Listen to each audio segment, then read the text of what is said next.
Friends, welcome to வசந்தம் சமையலறை. இன்றைக்கி நம்ம பேபி பொட்டேட்டோ வச்சு எப்படி ஒரு டேஸ்டான பொட்டேட்டோ ஃப்ரை பண்ணலான்றதை பார்க்கலாம். அதுக்கு தேவையான பொருட்கள் பார்த்திங்கன்னா, கொத்தமல்லி, ஜீரகம், மிளகு, வரமிளகாய், சோம்பு இதெல்லாம் ஒரு ட்ரை ரோஸ்ட்டாக போட்டு ஃப்ரை பண்ணி எடுத்துக்கலாம். இப்போ கடாய் சூடாயிடுச்சு. இதில் நம்ம ஆல்ரெடி எடுத்து வச்சுருக்க இந்த 2 பொருட்களை சேர்த்துக்கலாம்.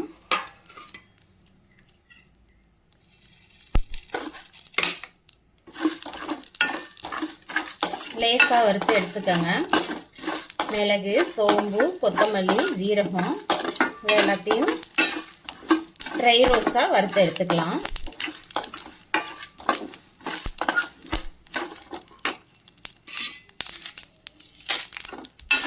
மிளகாயும் சேர்த்துக்கலாம்.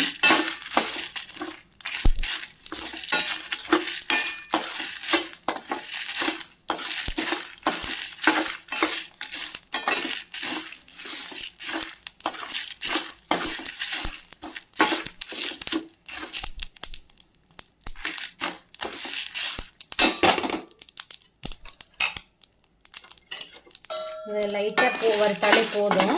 அந்த ஒரு லைட்டாக பொரிஞ்சா போதும், ரொம்ப கருக விட்டுற வேணாம். அவ்வளோதான்.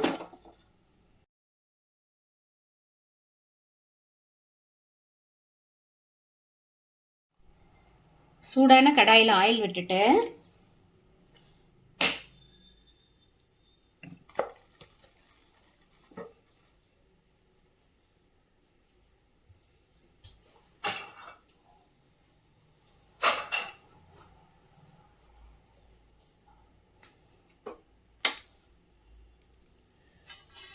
கடுகு,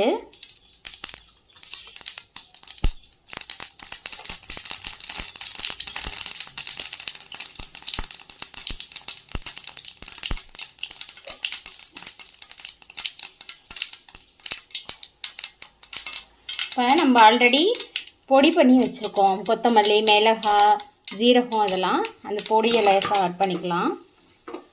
ஆட் பண்ணிவிட்டு நம்மளோட பேபி பொட்டேட்டோவை இதில் மிக்ஸ் பண்ணிக்கலாம்.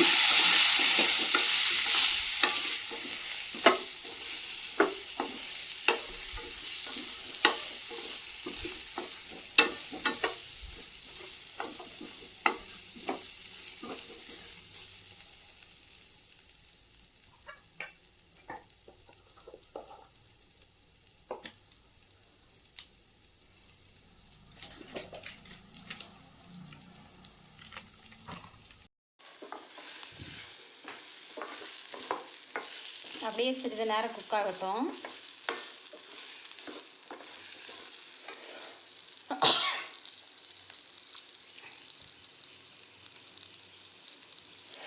அப்படியே சால்ட் ஆட் பண்ணிக்கோங்க. தூள் உப்பு நல்லா போட்டு ஆட் பண்ணிக்கோங்க.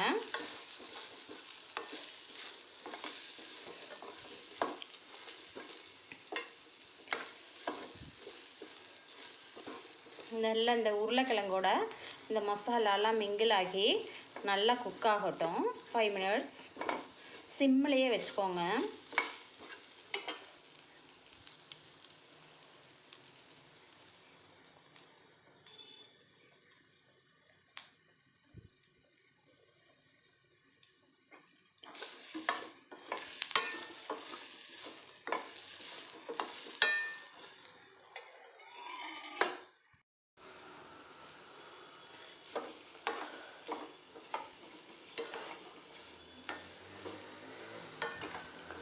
இப்போ நல்லா இந்த உருளைக்கிழங்கோட இந்த மசாலா எல்லாம் மிக்ஸ் ஆகி நல்லா ஃப்ரை ஆகிடுச்சு.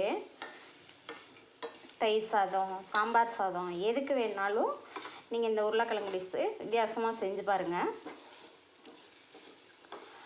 செஞ்சுட்டு இந்த டிஷ் பிடிச்சிருந்தா வசந்தம் சமையலறையை சப்ஸ்கிரைப் பண்ணுங்கள். என்னோடய மற்ற வீடியோஸையும் பாருங்கள். லைக் பண்ணுங்கள், ஷேர் பண்ணுங்கள். தேங்க்யூ.